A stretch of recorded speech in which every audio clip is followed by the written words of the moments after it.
अस्सलाम वालेकुम रहमतुल्लाहि व बरकातुहू। This is mister Waseem. उम्मीद करता हूँ कि आप सब खैर खैरियत होंगे और अपनी लाइफ एंजॉय करेंगे। आज का जो टॉपिक हमने चूज़ किया है वो हमारा टॉपिक है मैच द कॉलम। आज हम 10 ईयर्स को सॉल्व करेंगे इंशाल्लाह, और इंशाल्लाह जिसकी वजह से आपको जो है वो एग्जामिनेशन हॉल में आपको इससे मदद मिलेगी। तो आज का टॉपिक स्टार्ट करते हैं match the column. So here we go. तो हम आज स्टार्ट करते हैं match the column. Match any 5 of the following words of column A with meaning in column B. तो आज इसको हम सॉल्व करने की कोशिश करेंगे कि इसको किस तरह से हम सॉल्व करेंगे और इसकी मीनिंग क्या है। आप देख सकते हैं कि इसमें 6 इसमें हैं, इसमें कॉलम ए में वर्ड्स दिए गए हैं जिसकी मीनिंग इसमें एग्जामिनेशन में लिखना पड़ता है। जस्ट लाइक कि पहला क्वेश्चन जो हमारे पास है वो है अ fish out of water.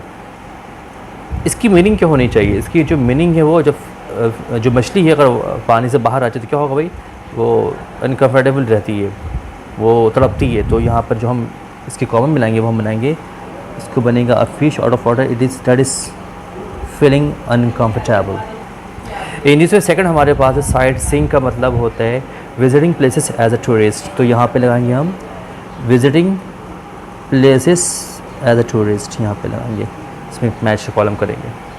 Third इसी तरह से हमारे पास है एट ए स्नेल पेस। इसका मतलब होता है very slowly.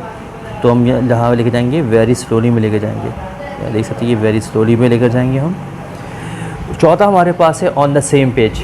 On the same page का मतलब होता है इन एग्रीमेंट। तो इन एग्रीमेंट का है, इसको हम इन एग्रीमेंट में कर लेते हैं, ये इधर, ठीक है। उसके बाद है स्लाइड्स ऑफ आर्ट। इसका मतलब होता है क्लेवर ट्रिक्स। सो इसको हम क्लेवर ट्रिक्स यहाँ पर होगा हमारा, ये देख सकते हैं कहाँ है ये बिल्कुल टॉप पर है, ये टॉप से मिला देंगे इसको हम। इसी तरह से लास्ट हमारा बचा है अ बर्निंग क्वेश्चन। अ बर्निंग क्वेश्चन का मतलब होता है a very important and urgent problem. तो यहाँ भी बना देते हैं, कहाँ पर है ये आप देख सकते हैं सी में है, ये रहा सी में। तो इसी तरह से हमारा 2019 का जो है वो मैच द कॉलम हमने इसको सॉल्व कर लिया। अब बढ़ते हैं नेक्स्ट 2018 की जानिब कि 2018 में जो है वो हम किसे सॉल्व करते हैं। अब बढ़ते हैं हम 2018 की जानिब कि 2018 में हम किस तरह से कॉलम करेंगे। पहला हमारे पास है एप्पल ऑफ वंस आई। इसका मतलब होता है the one who is loved more than any other होता है इसका मतलब। तो इसको हम लगा लेते हैं the one who is loved more than any other, इसका मतलब होता है। सेकंड हमारे पास है in black and white. In black and white का मतलब होता है रिटर्न। तो हम रिटर्न में लगा देंगे निशान, यहाँ पे रिटर्न ये ई में है, ये हम ई में लगाते हैं, इसको कॉलम करते हैं। थर्ड हमारे पास है at the 11th our, N वक्त पर, ठीक है। तो इसको हम बनाएंगे इसको ऑन टाइम, ठीक है। ऑन टाइम हमारा कहाँ देख लेते हैं, ऑन टाइम हमारा ये ऊपर ही है, ये इसको कर लीजिए, ठीक है। इसी तरह से हमारा है चौथा बॉर्न ऑफ कंटेंशन। इसका मतलब होता है cause of dispute. Cause of dispute, तो इसका मतलब होता है बॉर्न ऑफ कंटेंशन का मतलब होता है कॉज ऑफ डिस्प्यूट। इसका मतलब होता है, अब इसमें हम कॉलम करेंगे, ये मैच करेंगे, इसको मैच कॉज ऑफ डिस्प्यूट। इस वे हमारे पास नेक्स्ट है on the same page. On the same page दोबारा रिपीट हो गई है, इसको हम लगाएंगे इन एग्रीमेंट में लगाएंगे, इसको हम कॉलम करेंगे, मैच करेंगे। लास्ट है टू बी टेकन अबैक। इसका मतलब होता है टू बी शॉक्ड और सरप्राइज, ये यहाँ पे हम कॉलम कर लेंगे। तो इस तरह से हमारा 2018 भी हो चुका है। अब हम बढ़ेंगे नेक्स्ट 2017 की जानिब। इसी तरह से हम बढ़ेंगे नेक्स्ट 2017 की जानिब। 17 में जो पैटर्न है वो पहले का वो डिफरेंट पैटर्न है। इसमें हमें वर्ड्स दिए जाते थे जिसकी हमें मीनिंग लिखनी होती थी। तो इसमें मैं आपको बताता चलूँ, मैं 1 बाय 1 आपको बताता जाऊँगा और इसकी मीनिंग भी आपको लिखवाता जाऊँगा, ठीक है। सो स्टार्ट करते हैं फर्स्ट से।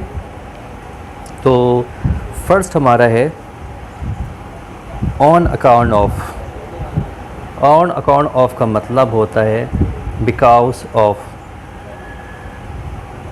ठीक है। तो पहला हमारा है ऑन अकाउंट ऑफ का मतलब होता है बिकॉज ऑफ, इसका मतलब होता है। सेकंड हमारे पास है साइट।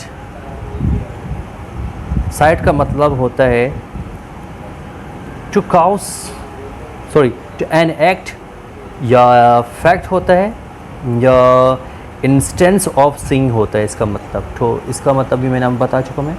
थर्ड हमारे है ब्रिंग अबाउट। ब्रिंग अबाउट का मतलब होता है टू काउस टू हैपन, इसका मतलब ये होता है। उसके बाद चौथा है हमारे पास टेरेबल। टेरेबल का मतलब होता है डिस्ट्रेसिंग या सिवियर, इसका मतलब होता है। तो नेक्स्ट पढ़ते हैं रिवॉर। डिवॉर, डिवॉर का मतलब होता है goodbye until we meet again, इसका मतलब ये होता है। ठीक है, तो इस भी टिक कर देते हैं हम। नेक्स्ट हमारे पास है all in all. All in all का मतलब होता है एवरीथिंग कंसीडर्ड, इसका मतलब होता है। नेक्स्ट हमारे पास है एम्बिगुअस का मतलब होता है कि having more than one possible interpretation और मीनिंग, इसका मतलब होता है। नेक्स्ट हमारे पास है अप्स एंड डाउन्स, इसका मतलब होता है alternating periods of good and bad Fortune, या ये भी कह सकते हैं हाई एंड लो स्प्रेड्स भी कह सकते हैं। लास्ट हमारे पास है गॉट अवे, इसका मतलब होता है टू मेक एन स्केप या लीव, इसका मतलब होता है। तो ये इस तरह से हमारा 2017 भी जो है वो ख़त्म हो चुका है। नेक्स्ट हम बढ़ेंगे 2016 की जानिब बढ़ेंगे।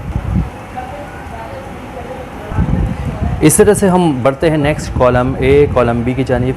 पहला हमारे पास है टू गिव, मतलब है इसका मतलब होता है, इसमें हम करेंगे एबेंडन में हम मैच करेंगे। टू कट डाउन का मतलब होता है, इसको हम करेंगे रिड्यूस की जाने हम करेंगे। थर्ड बचा है टू ब्रिंग अ बुक, इसका मतलब होता है पैरिश, इसका मतलब होता है। तो इस तरह से हमारा 2016 भी कंप्लीट हो चुके हैं। अब हम बढ़ेंगे 2015 की जानिब। 2015 के मैच को हम कॉलम करेंगे। तो 2015 में पहला हमारे पास है मेक ऑफ। मेक ऑफ का मतलब होता है हम मैच खोलेंगे टू रश अवे। ठीक है, इन कैमरा बहुत ही आसान है, इसका मतलब होता है सेपरेटली। तीसरा है टू स्पीक वॉल्यूम्स, इसका मतलब होता है स्ट्रॉन्ग एविडेंस ऑफ समथिंग, इसका मतलब होता है। तो इस तरह से हमारा 2015 भी हो चुका है। अब बढ़ेंगे हम नेक्स्ट 2014 की जानिब बढ़ेंगे और उसकी मैच को कॉलम करेंगे। तो 2014 की जानिब में पढ़ चुके हैं। पहला हमारे पास है to stand for. To stand for का मतलब होता है to represent. To leave off का मतलब होता है इन प्लेस ऑफ, इसमें करेंगे match on the same page in agreement, इससे पहले भी हम कर चुके हैं। तो नेक्स्ट पढ़ेंगे अब इंशाल्लाह 2013 की जानिब बढ़ेंगे। तो बढ़ते हैं 2013 की जानिब। पहला जो हमारे पास है to make out. To make out का मतलब होता है टू अंडरस्टैंड। ठीक है, इस तरह से a big fish. A big fish का मतलब होता है an important person, you are a big fish. Third हमारे पास है in full swing. In full swing का मतलब होता है at the height of activity. तो ये भी बहुत आसान था ये, और इस ईयर का भी हमने बहुत आसान तरीके से हमने हल किया। और उसके बाद नेक्स्ट पढ़ेंगे हम। नेक्स्ट पढ़ते हैं 2012। 2012 के अंदर भी जो हम फिल करेंगे, पहला हमारे पास है एट ए स्नेल पेस का मतलब होता है टू मूव वेरी स्लोली, और ऑन द कार्ड्स का मतलब होता है लाइकली टू हैपन, इसको हम इसमें करेंगे मैच। और इन द पाइपलाइन का मतलब होता है इन प्रोग्रेस, इसका मतलब होता है। तो ये भी हमारा हो चुके हैं। हम बढ़ेंगे नेक्स्ट 2011 की जानिब बढ़ेंगे कि 11 में जो है वो हमें किस तरह से उसको करना है। 11 में जैसे कि आप देख सकते हैं कि इसमें मैच का to look after. Look after का मतलब क्या होता है आपको पता ही है कि इसका मतलब होता है, सॉरी टू लुक आफ्टर नहीं, sorry to take after. To take after means to resemble in appearance, तो इसमें हम टिक करेंगे। टू ब्रेक द आइस, तो मतलब है आपने लोगों ने ये देखा होगा मिसेस क्वांटम में ये वर्ड इस्तेमाल किया, और सेकेंड ईयर की इंग्लिश है, इसका मतलब होता है टू बिगिन डिस्कशन। और टू लुक डाउन अपॉन का मतलब होता है ह्यूमिलिएट, इसका मतलब होता है। तो इस तरह से हमने ये भी कर लिया हमने। अब हम बढ़ेंगे नेक्स्ट ईयर की जानिब, और ये है 2010 जो हमारे पास है। लास्ट ईयर में हमारा पहला कॉलम है once in a blue moon का मतलब होता है सेल्डम। नेक्स्ट हमारे पास by all means. By all means का मतलब होता है यूजिंग एवरी पॉसिबल अवे, तो हम कर देंगे using every possible away. Bring to का मतलब होता है पनिश। तो इस तरह से हमारा ये भी ख़त्म हो चुका आज का लेसन। तो देखा भाई आज हमने 10 ईयर्स को सॉल्व किया और हमने मैच द कॉलम को हमने मैच किया। यकीनन तौर पे आपके लिए आसानी पैदा करेगी एग्ज़ाम्स के अंदर, और इसकी ज़्यादा प्रैक्टिस करें और हो सके तो बुक्स की रीडिंग भी ज़्यादा करें। जितनी ज़्यादा बुक्स रीडिंग करेंगे आपको उतनी आसानी होगी। तो आज के लेसन के अख्ताम यहीं पर पहुँचता है। नेक्स्ट पढ़ेंगे इंशाल्लाह फर्स्ट ईयर इंग्लिश साइंस के लिए है। नेक्स्ट हमारा लास्ट टॉपिक बचता है हमारा ग्रामर सेक्शन से, जो कि हमारा है पेयर्स ऑफ वर्ड्स। सो इंशाल्लाह नेक्स्ट लेक्चर हमारा होगा पेयर्स ऑफ वर्ड्स पे इंशाल्लाह। तो जब तक के लिए अपने सर वसीम को इजाज़त दीजिए। अपना बहुत ज़्यादा ख्याल रखिएगा, सर वसीम को अपनी दुआ में याद रखिएगा। Take care, nice care of yourself and Allah हाफिज़।